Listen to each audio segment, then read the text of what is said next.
modern airliners are among the most complex and reliable machines in common use. But occasionally, delays in fixing a known defect have led to disaster. This is the story of one of the most terrifying and avoidable accidents in recent history. When a 747 suffered a devastating explosion at high altitude, the crew and passengers faced an unprecedented crisis. It is also a story of how one family's grief led to a relentless investigation to uncover the full, disturbing truth. Lee can't have died for nothing. You know, you've got to find out why he died, and you've just got to make sure that it never happens again. And it reveals how other known problems in aircraft design have continued to go uncorrected, causing further avoidable accidents. So would I be surprised if it happened again? I would be surprised if it didn't happen again. It is a matter of time.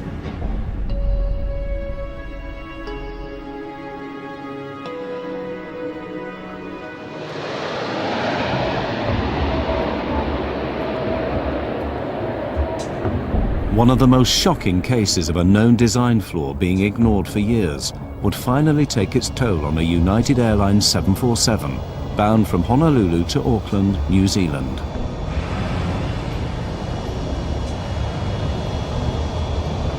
As Flight 811 prepared for takeoff, the crew were concerned with another kind of threat that had recently led to tragedy. We were in the aftermath of Lockerbie, and I had instructed the crew to be particularly aware because it was a through flight from Los Angeles going through to New Zealand. So in my pre-flight briefing, I had asked them to make sure that they checked any baggage that looked suspicious or anything because we wanted to be extra cautious. Flight 811 was heavily loaded. 337 passengers, packed cargo holds, and a full fuel load. The doors closed on time, and the plane left the gate just before 2 o'clock in the morning for a routine 8-hour flight. Well, we were going to New Zealand on vacation, someplace that we had really thought was interesting, and somebody had told us how beautiful it was, so this was kind of a dream come true. I was seated in what's called the upper deck. I hadn't had a vacation in 5 years.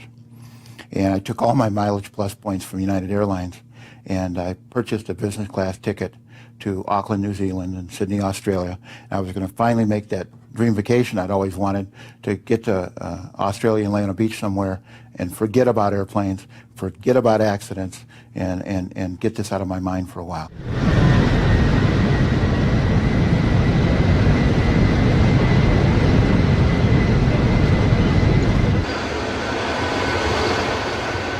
On the flight deck, Captain Dave Cronin was hugely experienced, just 2 months short of retirement. Rotate.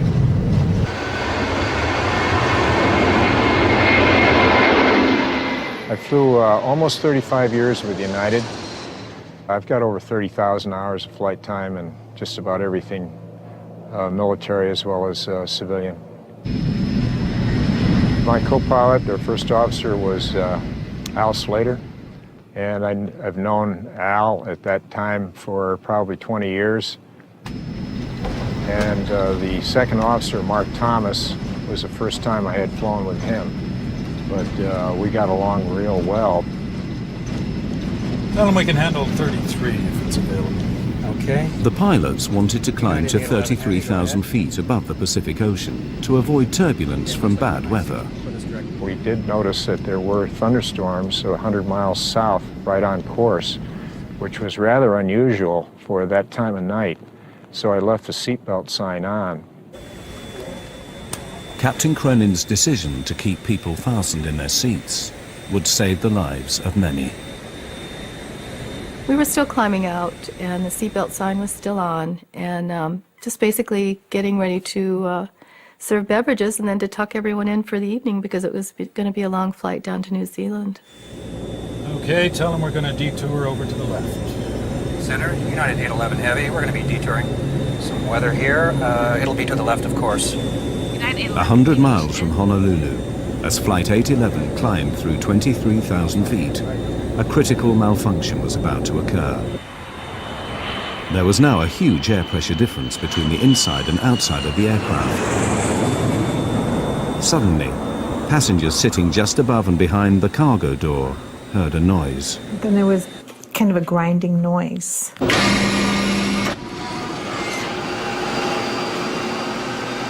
I heard a thud. The hell? In the next nanosecond, it was pure, unadulterated pandemonium.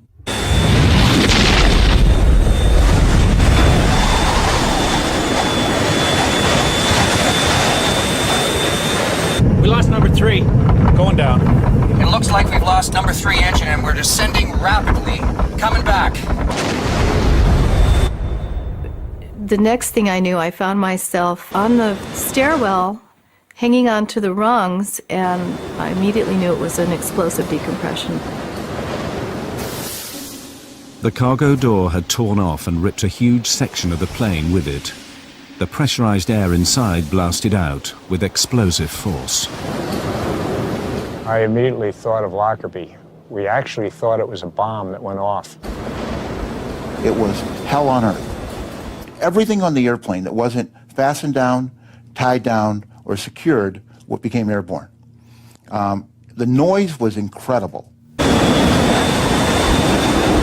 Everything in front of us was gone. Where we were sitting, we were about 6 inches from the hole, so there was nothing in front of us or to the side of us. The whole side of the plane was gone. Actually, our feet were dangling on the hole, and I first thought we weren't going to make it. You know, I just didn't think there was any hope. With the pressurized air blown out, the lack of oxygen at 23,000 feet was now suffocating the passengers and crew. It felt like someone had kicked me in the stomach, knocked the wind out of me. And I remember trying to catch my breath and couldn't. You were supposed to grab those oxygen masks and put them on, except the oxygen masks in that cabin, they were ripped out of the ceiling and they weren't there. And I remember thinking to myself, this is what it feels like to suffocate. United 811 Heavy, we're doing an emergency descent. The pilots could tell from their instruments that the number 3 engine was failing, but they couldn't tell the full extent of the damage. Their priority was to get the plane down to a level where they could breathe normally. Put your mask on, Dave. But the pilots didn't know that the explosion had destroyed the entire oxygen supply. Can't get any oxygen. We're not getting any oxygen. You getting any? I can't get any either. With the plane heading steeply down and no word from the cockpit, the cabin crew feared the worst. I remember thinking that the cockpit, which is up in the upper deck, had probably blown off the airplane too, because as far up as we could see, there was nothing there. Now we're doing this nosedive. My next thought was, oh my God, we're just going straight down. We're going to crash into the sea. With its airframe ruptured, severe damage to the right wing and engines, and the crew forcing it down in an emergency descent, the problems on Flight 811 had only just begun.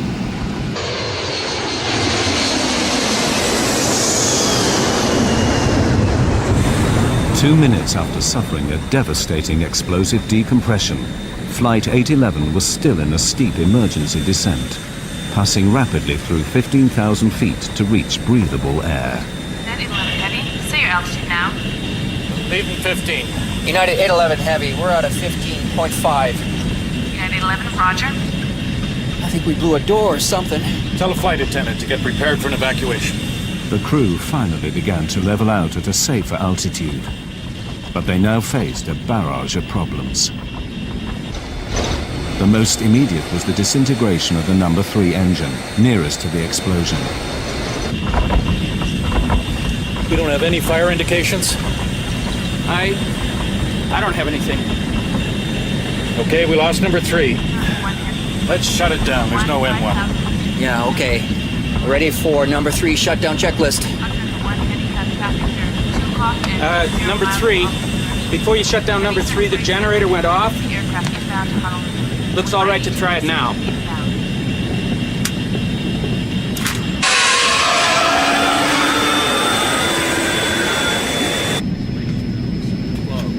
let's stop the vibration anyway. Fuel jettison procedure. Main boost pumps on. Center, United 811. We need the equipment standing by. Company notified, please. We got a control problem. Roger. Center wing. Left, right. Valves on. Start dumping the fuel. I am dumping. One stewardess had been seriously injured by falling debris. As Laura Brendlinger helped her, the full gravity of their situation suddenly became clear. As I'm holding her in my arms, I looked up, and as I looked up, that was the first time I saw this tremendous hole on the side of the aircraft that was just a void, and seats were missing, and I immediately knew that we had lost passengers. 5 rows of seats had been blown out in the decompression, killing 9 passengers. On the flight deck, the crew had turned the stricken plane back to Honolulu, but with 80 miles still to go, the crisis now got far worse. We got a hell of a control problem here. I got almost full rudder on this thing. Are you dumping as fast as you can? I'm dumping everything. We got a problem with number 4 engine? Yeah. Debris from the explosion had also damaged the number 4 engine. If it failed completely, the implications were severe. If you're on 2 engines and you weigh 700,000 pounds, that is a big deal. Simply because with that kind of weight, 2 engines are not going to keep you in the air. You're going to come down.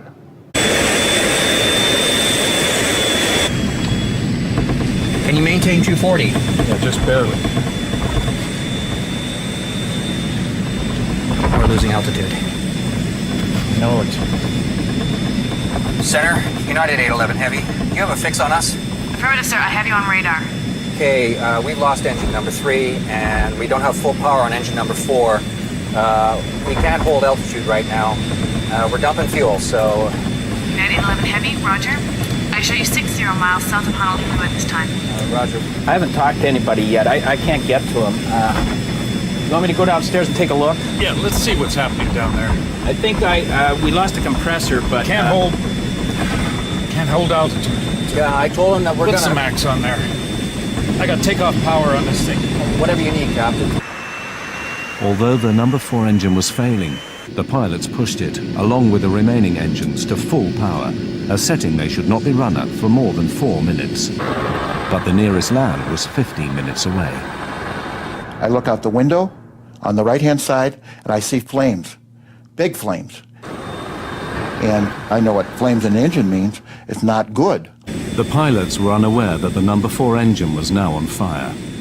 You got 250 knots now, that's good. 7,000... Yeah, we're getting more rumble. Watch your heading, watch your heading. You want to go direct Honolulu. Okay, I'm going to go downstairs and see what the hell is going on. Yeah. Go ahead and run down and see what's happening.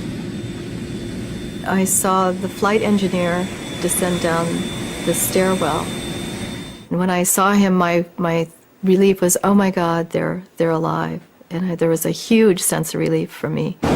He saw the hole, turned as white as a sheet, and I screamed to him, dear God, please get us down. You've got a fire out there. Oh yeah, we got a fire in number 4. Go through the procedure. Shut down the engine. You're not going to be able to hold us altitude on 2.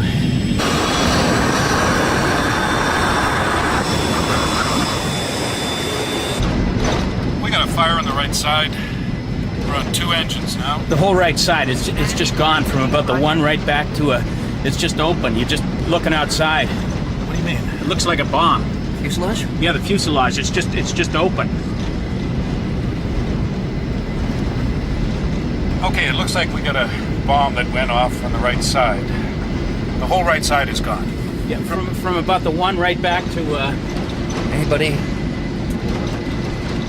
some people are probably gone. I don't know. I knew that we had lost people.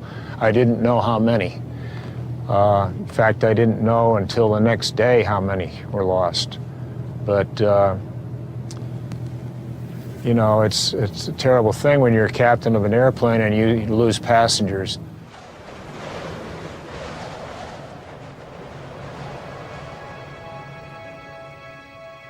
Lee Campbell, flying home to New Zealand, was sitting in row 10, just in front of the cargo door. I woke up with such a start because I'd seen Lee standing by the bed, just with a grey jacket over his arm and a small smile on his face. And of course, as I woke up, it faded, wasn't there. And then we woke up in the morning, we discussed this. I said, oh, that was strange in the night, but it was such a vivid dream. Lee was standing there. And then the radio came on, and the first item of news is that there'd been a problem with the United aircraft. And I said, that was Lee, that's Lee's. And my blood just ran cold. I knew he was dead from that moment.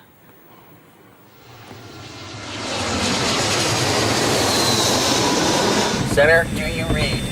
We evidently had a bomb or something. A big section of the right side of the airplane is missing. 911 Heavy, roger. I wouldn't go any faster than I had to because that hole, I mean, I wouldn't get it over 250 knots because that's a big... Okay, what's our stall speed?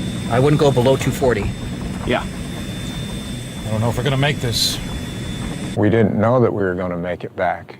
So we were actually preparing to ditch that airplane at night in the Pacific Ocean, which has never been done before. In the cabin, the crew prepared for the worst. My training kicked in and got up from my jump seat and started instructing the crew. We have to prepare the cabin. We have to, prepare for a ditching, which I thought was inevitable. You're running around getting life vests on, and I do remember thinking, I'm not sure this is going to matter, because when we hit the water, I just imagine the plane's going to split apart. I knew that if we hit the water, it'd be tantamount to hitting the ground, and there would be very few, if any, survivors. So my mind went to the things that meant something to me, and at that point in my life, it was my son. Believing they were going to die, one passenger took these photographs in the hope they'd be found in the wreckage and give clues to the cause of the crash. For 15 minutes, the plane steadily lost altitude. Then, at 4,000 feet, the first glimmer of hope. After an imponderable time, I remember one of the passengers began to point out one of the windows on the right side. And everybody looked. And we looked through this little window from wherever we were, and we could see a point of light, and another point of light, and another point. And pretty soon, you could make out a coastline. Okay, I got lights over here. Okay. Okay, we're at 4. We're 21 miles out. We're in good shape. At Honolulu Airport, an emergency was declared. All other aircraft were diverted, and the rescue services prepared for the crash landing of a fully loaded airliner.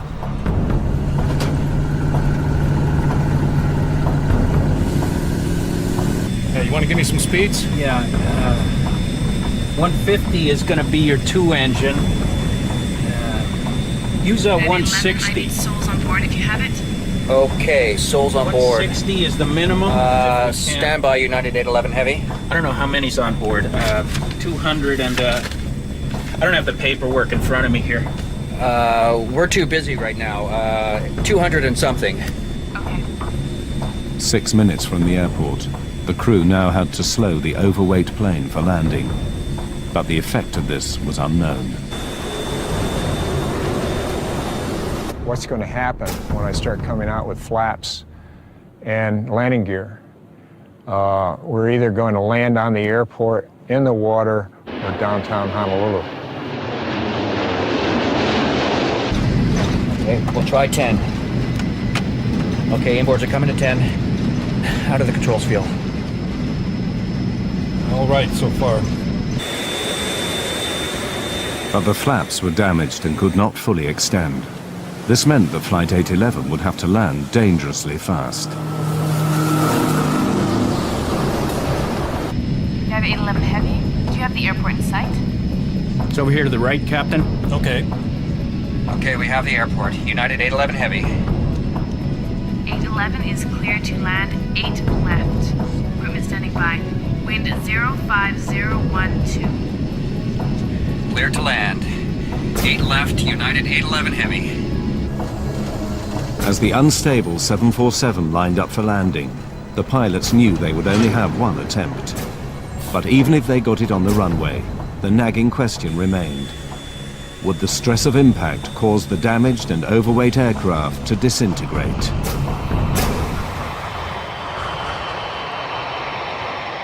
Severely damaged, with an unstable airframe and losing altitude on just 2 engines, Flight 811 now began its final approach to Honolulu Airport. 2-engine approach. 2-engine approach. We still had no idea how far off the ground we were, if we were going to make it to Honolulu or not. But that seemed like an appropriate time. If we were somewhere around land, that we're probably going to try and land somewhere to get the passengers in their brace positions. So that's when we started yelling for them to get down in their brace positions.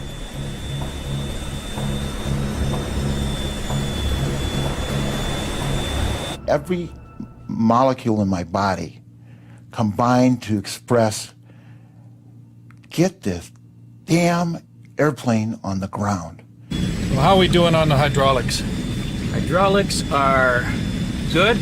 You got brakes? Normal hydraulics. So we got brakes, but you're only going to have reversing on 1 and 2. Though I thought maybe there was a chance that we were going to actually be able to attempt to land, the thought came to my mind, what happens now? Do we, on impact, do we explode? Do we fall out this huge hole? Despite dumping fuel, the aircraft was still critically overweight, but without full flaps to keep it in the air, it had to approach fast. 1,000 down. The danger was that the undercarriage could shear off and the plane break up. 1.5 high. 190.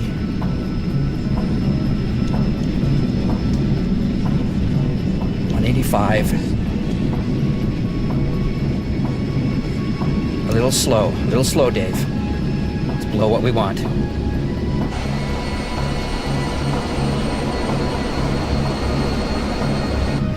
Coming up on the glide slope. Okay. Now let's try the gear.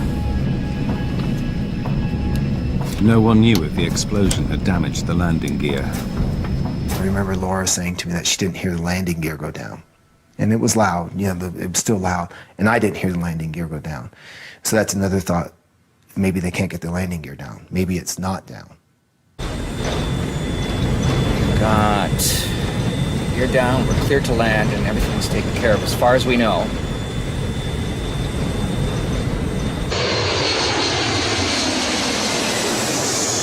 $200. 195. Half a dot high. Looking good. 192. 195. Coming off on the power. 100 feet.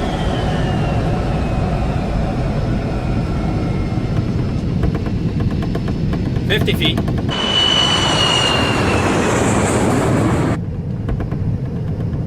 Center the trim. Center the trim. 30. 10. 0. We're on.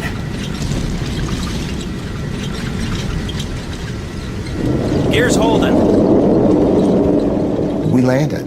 It felt fast. And that was my next concern, is that we weren't going to stop at the end of the runway, that we were just going to keep going.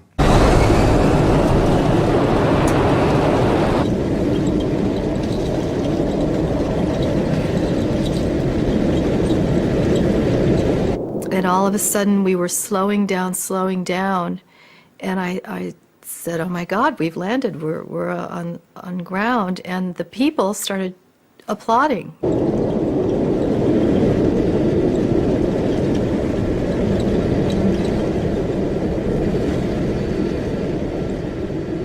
Probably the best landing I've ever made.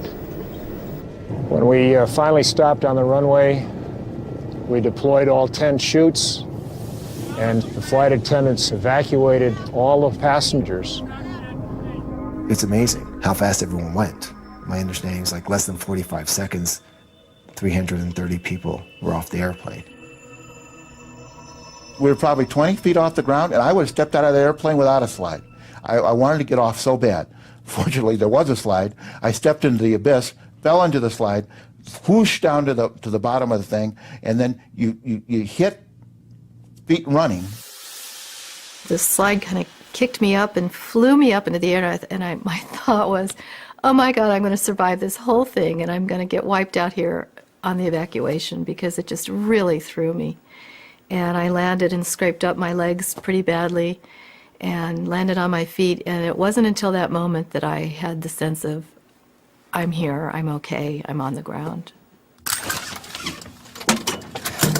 When we got all our switches off, I ran through the airplane, made sure there was no one else on the airplane, came up to the door 1 left, and went down the slide, and I came around the front and I saw that humongous hole in the side, and I just couldn't believe it.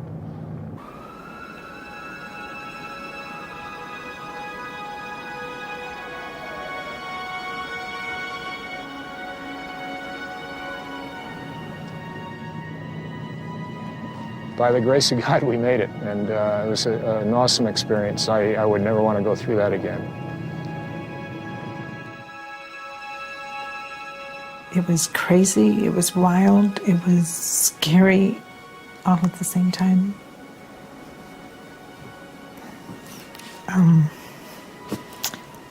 I just thought that was the end, that we were going to die. I mean, that was my first thought, that this is the end.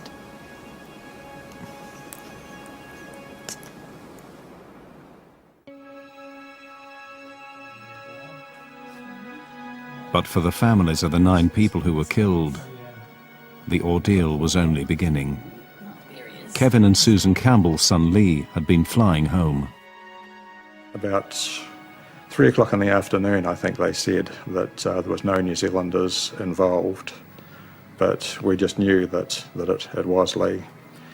And then about, I suppose, a quarter of an hour later, we got a phone call from Chicago, and they just said that they regret to inform us that our son was missing, presumed dead. And I guess about another hour after that, a policeman arrived at the door, and he took one look at us and he says, "I can see that you've had the news." So it was just an awful day. And it certainly didn't get much better for a long time.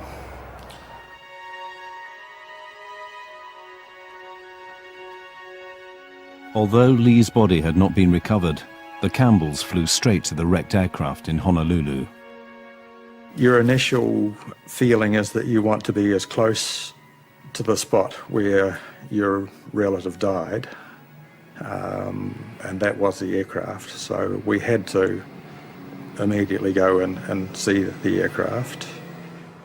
The damage inside was horrific, just a total mess.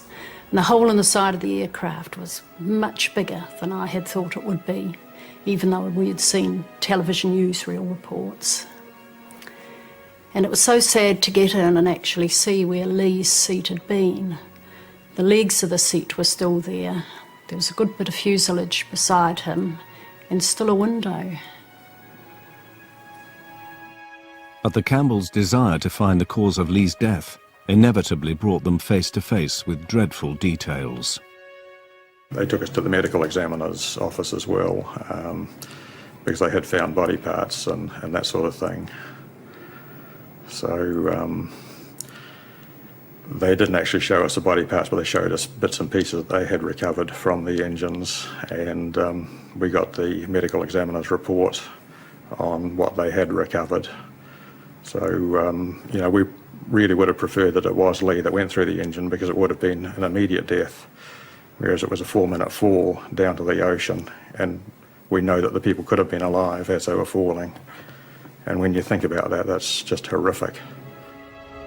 As it became clear that their son's body would never be found, the Campbells' need to find the cause of the accident that killed him grew stronger. Lee can't have died for nothing. You know, you've got to find out why he died, and you've just got to make sure that it never happens again. The Campbells embarked on a relentless personal investigation that would last nearly 2 years. The loss of their son meant they would stop at nothing to uncover the truth. The engines number 3 and 4. 2 months after the accident on Flight 811, when the National Transportation Safety Board held preliminary hearings, the Campbells made sure they were there. But they soon grew frustrated. The NTSB would not complete its report for months, so the Campbells took matters into their own hands. We certainly weren't going to leave it to the NTSB to come up with the findings. We were going to follow through. And when the hearings ended, they had said that we could take whatever we wanted off the press table. And Susan walked up to the top table and yelled out, "There's a really good set up here." So grabbed a box and loaded in all of the documents that we could find up there. Kevin's the most honest of people I know, but here he was taking something that we hadn't specifically been told we could take. And we're heading out the door just as the NTSB were arriving back in with the trolley to pick up all their documents. So we were out the door and into a taxi and gone.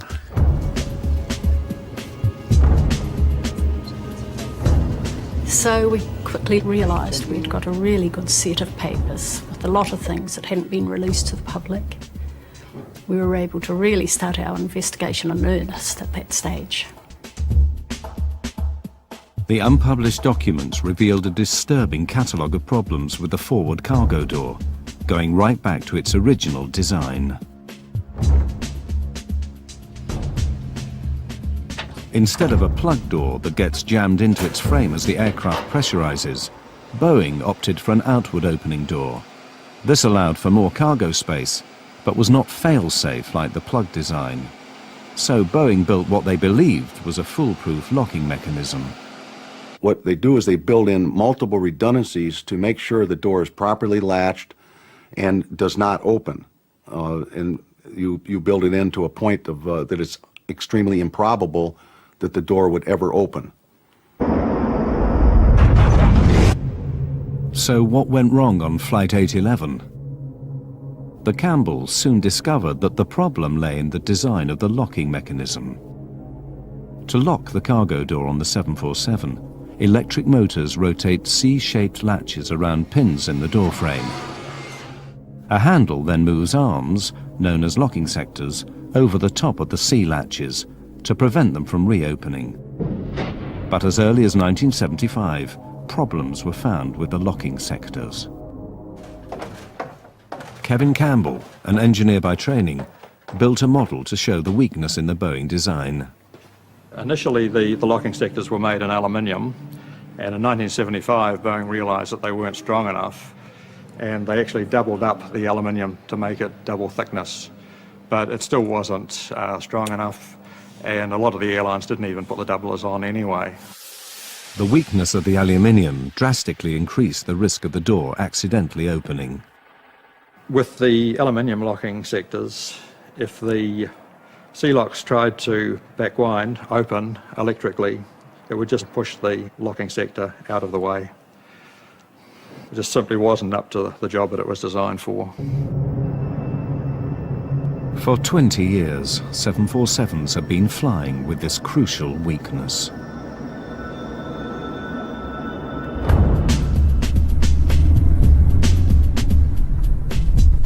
The Campbells wondered what else remained to be revealed. They redoubled their efforts to uncover the full truth behind the accident that had killed their son. We bought a car and set off in the United States to see as many people who were involved with the accident as possible. We started at Seattle, down to Denver, across to Chicago, through to Washington, DC, down to Kentucky, on to Miami, and back across to San Diego, back up through San Francisco, back to Seattle. And that was just one trip. The Campbells soon found that a shockingly similar incident to Flight 811 had given clear warnings of the dangers in the cargo door.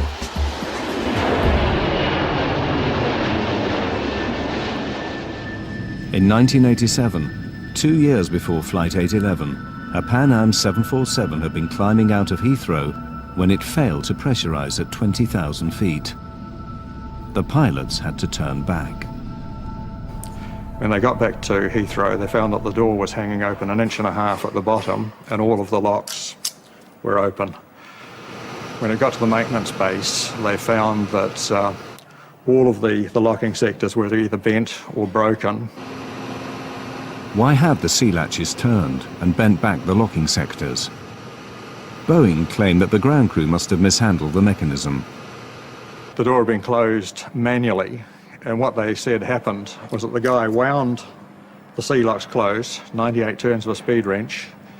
He closed the outer handle and then wound it open again.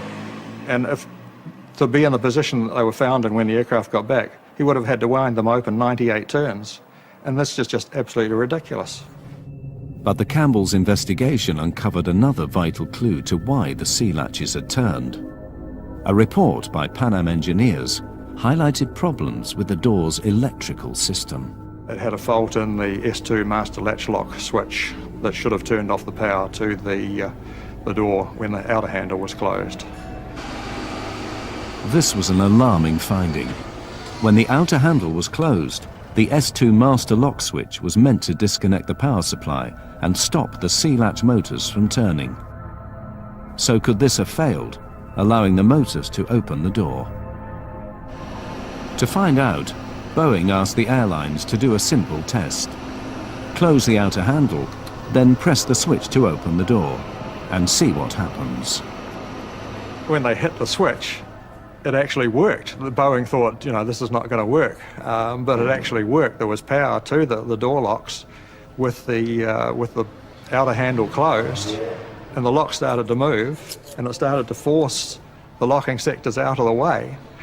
And a few days later, the airline started ringing in and saying it was damaging their planes. So Boeing stopped the test. But it meant that on those aircraft, the S2 switch had failed, which is a silent failure. And all of those aircraft were likely to have the same problem as 811. They were just waiting for a short circuit to open the doors.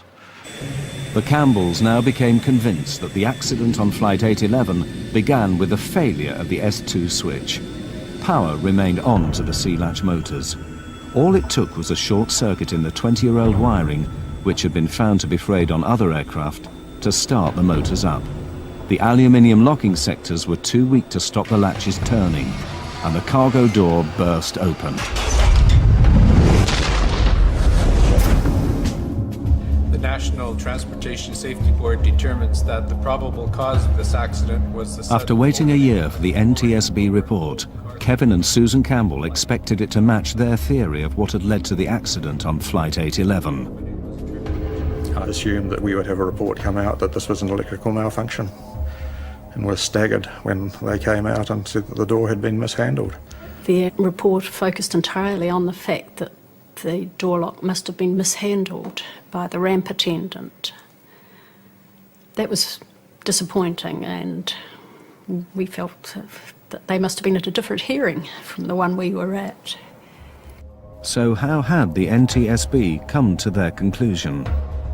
There was other evidence that we had found during our investigation of improper procedures by the United mechanics and ramp people.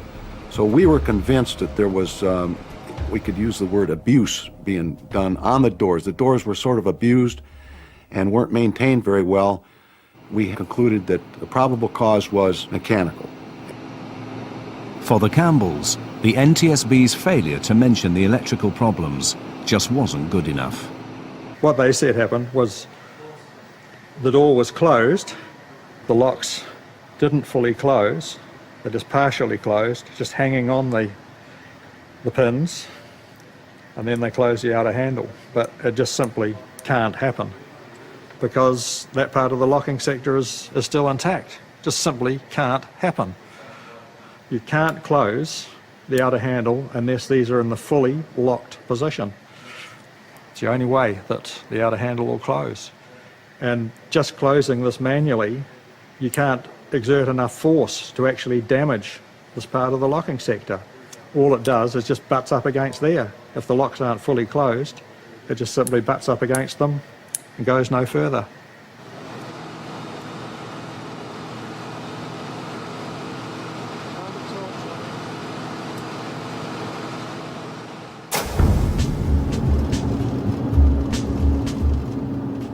They went back to investigating the accident on Flight 811 and soon found disturbing evidence of how it could and should have been prevented. After the Pan Am incident in 1987, it turned out that Boeing had issued a directive to the airlines on how to correct the weak aluminium locking sectors. The airworthiness directive that came out was to replace the aluminum sectors with steel sectors that could not be bent. And there were some some interim requirements for inspections to be performed until what they call terminating action, the steel sectors were installed. The fix was cheap and simple, but getting it done was not. The actual cost of the modification, changing these locking sectors to steel, was $2,000 per aircraft. But it took 10 hours to do it, and that's where the money was. Taking the aircraft out of service for 10 hours, that's millions of dollars. The Campbells found that back in 1987, the Federal Aviation Administration, who were meant to enforce improvements, had given the airlines 18 months to comply with the modification. Within a year, Lee Campbell and 8 others would die in an avoidable accident. So why weren't the airlines forced to fix the problem sooner? If these airplanes, these large commercial airplanes, are grounded, it's an economic disaster. So what they do is they lobby in the regulatory agency in the United States, it's the FAA, to allow them to do the fixes over time when the airplanes are in for normal maintenance. And that way, they're not taken out of service. But when they do that, when they allow the airlines, the air carriers, and the manufacturers to fix these over time, in essence what the FAA is doing is they're gambling with the lives of the passengers and the crew that are flying the airplanes during the time they're not fixed. After the deaths on Flight 811, the FAA instantly shortened the deadline for fixing the cargo door from 18 months to just 30 days.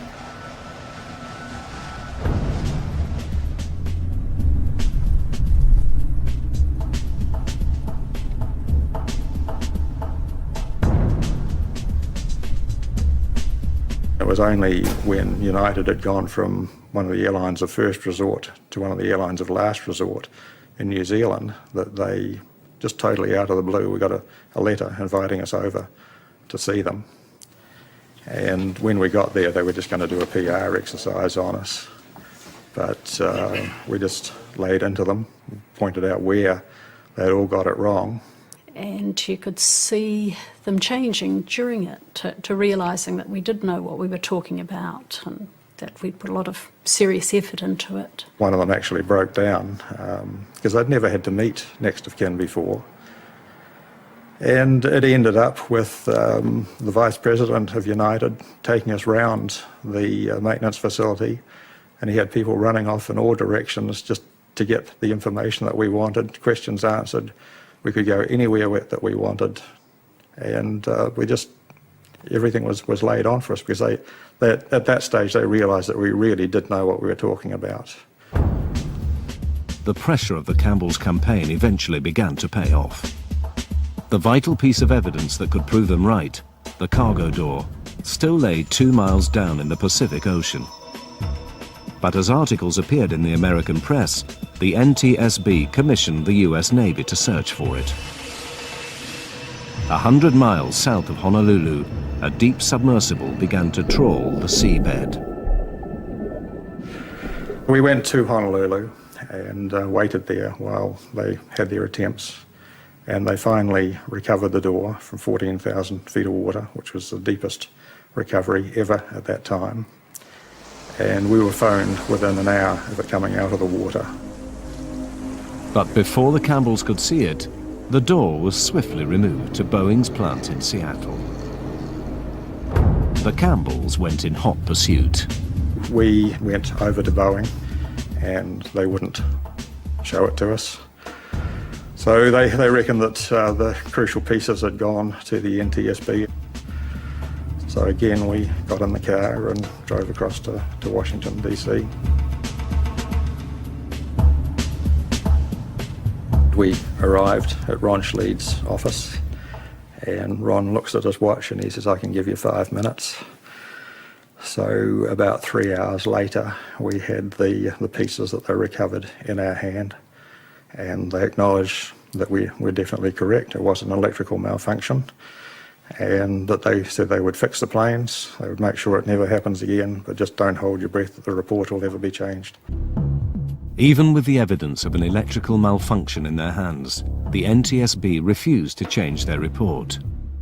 Then, in June 1991, fate intervened. A 4-year-old United 747 was sitting on the apron in New York when the C-latch motors started up and the door opened itself. There was no way that they could hide it any longer. They simply couldn't deny that it was an electrical malfunction that was covering it. After recovery of the door was that in fact the actual... Finally, the NTSB publicly issued a revised report that concurred with the Campbells' version. There was an inadvertent failure of either the switch or the wiring that caused an uncommanded opening of the door. It's nice that other people know that you're right and had been all along, and that the support that they had given you was vindicated. The Campbells spent thousands of dollars of their own money on their campaign. They were never interested in a financial settlement for Lee's death, but they did persuade United and Boeing to set up a university scholarship in his name. I couldn't have lived with myself if we had done no investigating ourselves. It was just something we both felt we needed to do. We didn't even discuss it. We just knew that's what we would do. Yeah. But despite long and public campaigns like that of the Campbells, critics fear that the airline industry has not learnt the lessons from Flight 811. The regulatory agencies, they have a dual charge. One is to encourage aviation, and another is aviation safety. And when they get in a position where you have economics up against air safety, they tend to err on the side of economics rather than safety. Serious accidents caused by known defects have continued to occur. In the 1990s, known problems with icing on aircraft wings caused a series of crashes. At least 3 planes have had fatal fires due to known dangers from flammable insulation material. And in 1996, a fully laden 747 blew itself up when known faults in the wiring are thought to have ignited flammable vapors in the fuel tanks. Inevitably, experts are skeptical about the aviation industry's record of balancing profit against prevention. We've seen the wiring problem both in United 811, which was eventually turned out to be the cause of that accident, and also in TWA 800, where we had an explosion in the centerline fuel tank. The industry answer to 20 and 30-year-old wiring, and when the wiring can fray, break, crack, cause a short, which can either ignite fuel, like in TWA 800, or open a cargo door, like in United 11, and what the industry says, don't touch it. Don't go in there. Don't inspect it. Don't try to fix it. Don't try to remove it, because it's so brittle that if you go in there to try to fix it, you're going to do more damage than you're going to do good. And that's what I call the ostrich approach to maintenance and safety. You know, we've decided that you can have an spark of ignition in the centerline fuel tank of a large air carrier. But so far we've been lucky. We've only had one every 10 years. We've only blown up 3 or 4 airplanes. You know, to go in and replace this wiring would ground all these airplanes, would be astronomically expensive.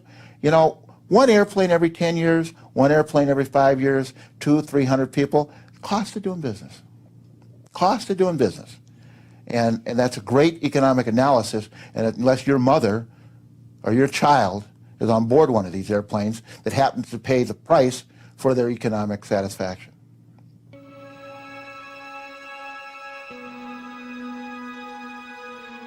For some of the survivors of Flight 811, the cost has been heavy. Each crew member handled it differently. I know there are still 2 crew members that have never set foot on an aircraft again. It was very difficult for me. I was diagnosed with severe post-traumatic stress disorder. You can't reason, you can't think. Making the slightest decision is very difficult. You're just at a total loss. So it was very difficult to cope with.